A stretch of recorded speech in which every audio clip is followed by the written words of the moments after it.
Have you ever heard someone say that Scrum is the villain? That the reason we're failing, the reason why our Agile is failing is because we're different and we do things differently than other companies do. So Agile all of a sudden becomes the villain in the equation. I've heard this happen quite a bit. And the truth is, that's not being honest with yourself. There's a lot more to that theory, but the fact behind it is Scrum often gets blamed for all the problems, right? Scrum gets blamed for everything that goes wrong. Scrum gets blamed for a lot of things it was never even ever meant to do. It was just, people say, well, Scrum's supposed to help me find buried treasure, and it doesn't, so they go nuts, right? It's tiresome to see so many people just complain. I call it wine and cheese parties, where everybody wants to whine, WHINE, but nobody ever brings the cheese. So the question becomes, what do we do to help people better understand the purpose and intent of Agile frameworks without catching them off guard or making them feel terrible because of what they did? So I thought it'd be fun to outline maybe the top 5 misconceptions about Agile frameworks or specifically about Scrum. So top five misconceptions about Scrum and what Scrum actually says. So let's dive in. So the first one is Scrum is a rigid framework, and it doesn't allow for autonomy. That one's kind of interesting to me, because the truth is, while Scrum is process focused, right? Scrum is an Agile delivery framework, so it focuses on delivery. It doesn't necessarily mean that it doesn't allow autonomy. In fact, it's probably the opposite. Scrum demands team autonomy because it's so loose in the way that it's structured. So Scrum comes in and assumes that the team knows best how to get the work done. It gives clear roles, clear time boxes, clear accountabilities, clear ceremonies. It just makes things easy. But within these, the team can be self-organizing. And that's the whole point. I mean, if the teams feel micromanaged under Scrum, that's not a problem with Scrum. That's a problem with the culture in your organization. It's causing people to feel that way. And that's probably the thing we need to address. All right, let's go to number 2. Number 2, story points are required in Scrum. It's a Scrum requirement. No, not really. Story points aren't part of Scrum itself. They're just one tool among so many tools to help teams forecast and plan.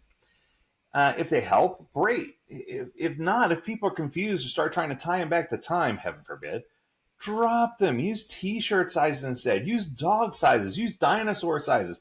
I don't care what you use. Use something that's not a number.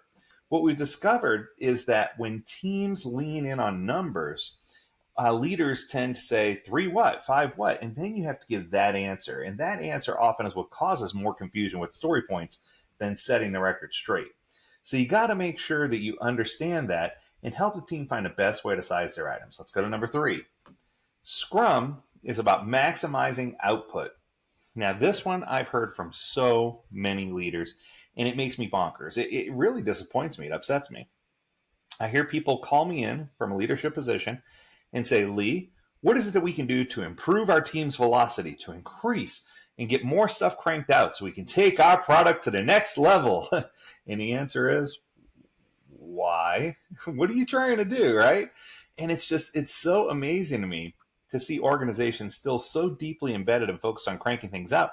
And when I ask them, the answer is often, well, if we get a whole bunch of things cranked out, that makes our odds better that the next thing we build is going to be the best thing. And that's not where we want to be, right? That's not how we want to celebrate this. So it's one of these things where we should be focused on outcome, happy customers, with as little output as possible. And even that doesn't necessarily align completely with Scrum. Scrum does talk about maximizing value, but many people interpret value to be output of product. So you just got to be careful with that one. Let's talk about number 4. You can only release anything at the end of a sprint because that's the boundaries. That's not true either. If you find a cure for cancer on day 3 of the sprint, I don't want you to wait until the end of the 2-week sprint to tell somebody about it, right? You need to get those things out there, right? There's nothing that says you have to wait for a sprint review to drop something. In fact, I hear teams all the time that are doing Scrum or some other form of Agile that are focused on continuous integration and continuous deployment. And that's totally fine. It's totally acceptable. It's totally cool, man. And it works. In fact, in the words of Crush, it's totally awesome. Yeah, don't get stuck on, well, I have to follow cadence. The release cadence and the sprint cycle are two separate measurements of time. Okay. Finally, daily scrums are status report meetings and are intended for management to keep up with where a project is. All right, I'm not going to say which large consulting company made this a thing, but I will say that one of the top consulting companies looked at this meeting and said, hey, wait a minute. If we angle this in such a way that now we dedicate all this focus to where we are in a schedule, this could be the perfect opportunity for management and leadership to come in and say, yes, now I know exactly where the team is. That was never the intent. It was never the intent. And when you start doing that, it takes away the ownership of the team for the meeting. And what I can tell you is the stand-up, the whole idea of a stand-up from the very beginning, the whole idea of a daily scrum was to help the team with alignment, not the managers. So if you're giving them an opportunity to sync up instead of report up, that's where you're going to get more favorable results. It's just a quick moment to align, remove any small blockers, stay connected, notify people of important issues. Those are the types of things that you are set to do.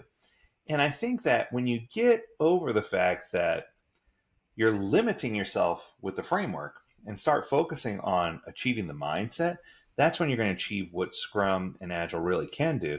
And that's where you're going to see the difference in your organization about the way that you can apply these practices and really be successful in your application of Agile. That's going to do it for today. I hope you enjoyed this episode. If you have a topic you want us to discuss, learn more at AgileDad.com. I'd love to hear from you. And as always, we encourage you to stay healthy, stay well, and stay agile, my friends. Until next time, do take care. Bye now.